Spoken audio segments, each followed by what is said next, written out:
গানের অনুষ্ঠানে গিয়ে বড়সড় বাগবিতণ্ডায় জড়ালেন দুই জনপ্রিয় গায়িকা যোজো মুখোপাধ্যায় ও পৌশালী বন্দ্যোপাধ্যায়। এক অনুষ্ঠানে ঠিক কার বাদ্যযন্ত্র কখন কে কোথা থেকে সরালো তা ঘিরেই শুরু অশান্তি। পরিস্থিতি এতটাই উগ্র হয়ে যায় যে দুই শিল্পী পরের দিন নিজেদের ফেসবুক লাইভে মুখ খোলেন। তাদের বক্তব্য ঘিরেই উত্তাল এখন নেট দুনিয়া। অনুরাগীদের মধ্যেও তৈরি হয়েছে স্পষ্ট দুই মেরু, যোজো শিবির বনাম পৌশালী শিবির। নির্ধারিত পরিকল্পনা অনুযায়ী প্রথমে পৌশালী গান গাইবেন, তারপর গান করবেন যোজো। কিন্তু সাউন্ড চেক হবে উল্টো ক্রমে, প্রথমে যোজো তারপরে পৌশালী। এটাই ছিল নিয়ম। যোজোর দাবি, ওই অনুষ্ঠানটিতে নিয়ম মেনে তাদের টিম প্রথমে স্টেজে গিয়ে সাউন্ড চেক করেন, তারপর কিছুক্ষণ বিশ্রাম ও খাওয়ার জন্য বেরিয়ে যান। নিজেদের বাদ্যযন্ত্র অর্থাৎ গিটার, মনিটর ইত্যাদি সরিয়ে রাখা হলেও শুধু ড্রাম সেটটা ছিল মঞ্চে।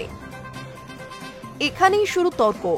যোজোর অভিযোগ, তারা অনুপস্থিতিতে কোনো অনুমতি ছাড়াই তার টিমের বাদ্যযন্ত্র সরিয়ে দেন পৌশালীর টিমের সদস্যরা, যা একেবারেই ভালোভাবে নেননি গায়িকা। তার মতে এটি অসভ্যতামি এবং অপেশাদার আচরণ। আরও তীব্র ভাষায় যোজোর মন্তব্য, এই মঞ্চ কারোর বাবার সম্পত্তি নয়।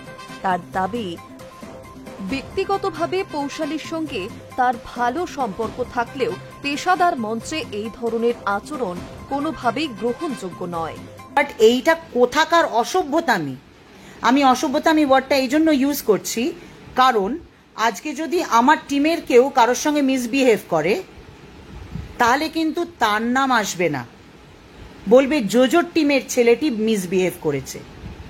আর সেই অর্থেই আমি ওরমভাবেই বলছি যে আজকে পৌশালী টিমের লোক অসভ্যতামি করেছে, আমাদেরকে না জানিয়ে আমাদের ইনস্ট্রুমেন্ট সরিয়ে দেওয়া। এবং এটা শুধু অসভ্যতামি না, তুমি অন্য মিউজিশিয়ান এবং সিঙ্গারকে অপমানও করেছো। সেটা ওর যে ম্যানেজমেন্টে থাকে, আই থিঙ্ক ওর হাজব্যান্ড, সেও করতে পারে, টিমের অন্য কেউ করতে পারে, যেই করে থাকুক, তোমরা আজকে আমাদের সঙ্গে অসভ্যতামি করেছো। যোজোর এই বক্তব্য ঘিরে সোশ্যাল মিডিয়ায় তোলপাড় শুরু হতেই রবিবার পৌশালীও লাইভে নিজের বক্তব্য রাখেন। যদিও তার দাবি সম্পূর্ণ উল্টো। তার কথায়, নির্ধারিত সময়ের অনেক পরে সাউন্ড চেক করতে পৌঁছায় যোজোর টিম, ফলে নির্ধারিত চেক টাইমলাইনও নষ্ট হয়ে যায়। পৌশালীর দাবি, তার টিম যখন স্টেজে ওঠেন তখনও যোজোর বাদ্যযন্ত্র ও ড্রামস স্টেজে পড়েছিল। যোজোর টিমের সদস্যদের জিজ্ঞাসা করেই তা সরানো হয়। যদিও যোজোর দাবি জিজ্ঞাসা করা হয়নি। অন্যদিকে পৌশালীর কথায়, তিনি ছোট, যোজো সিনিয়র, তাই ব্যক্তিগত অসম্মান তার উদ্দেশ্য ছিল না। তবে ফেসবুকে এই নিয়ে যোজোর লাইভ করবেন তা নাকি ভাবতেই পারেননি পৌশালী। আমি ছোট হয়ে আমি আমার ভাগেরটা এবং সত্যিটা বলছি, তোমাকে এটা এটা এটা তোমাকে শুনতেই হবে। যখন বুবাইদা সবার সামনে বলতে গেল তখন একটা কথা কাটাকাটি হলো, কারণ তোমার টিমের ছেলেরা বলেছে সরাবো না, তো স্বাভাবিক তখন সবার প্রেস্টিজে লাগবে। তুমি যেমন বলেছো যে একটা মিউজিশিয়ান আরেকটা মিউজিশিয়ানকে অপমান করতে পারে না, তোমার মিউজিশিয়ানসরাও আমার মিউজিশিয়ানসকে অপমান করেছে। আমি কিন্তু সেটা নিয়ে লাইভ করিনি, আমি স্টেজে দাঁড়িয়েও বলিনি। সোশ্যাল মিডিয়াও এই নিয়ে বিভক্ত।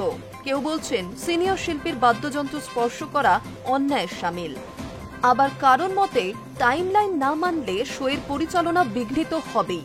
এখন প্রশ্ন, এই বিতণ্ডা এখানেই থামবে নাকি আরেক দফা নতুন লাইভ, নতুন পোস্টে বিতর্ক আরো বড় আকার নেবে? উত্তর সময় দেবে। Hi news network.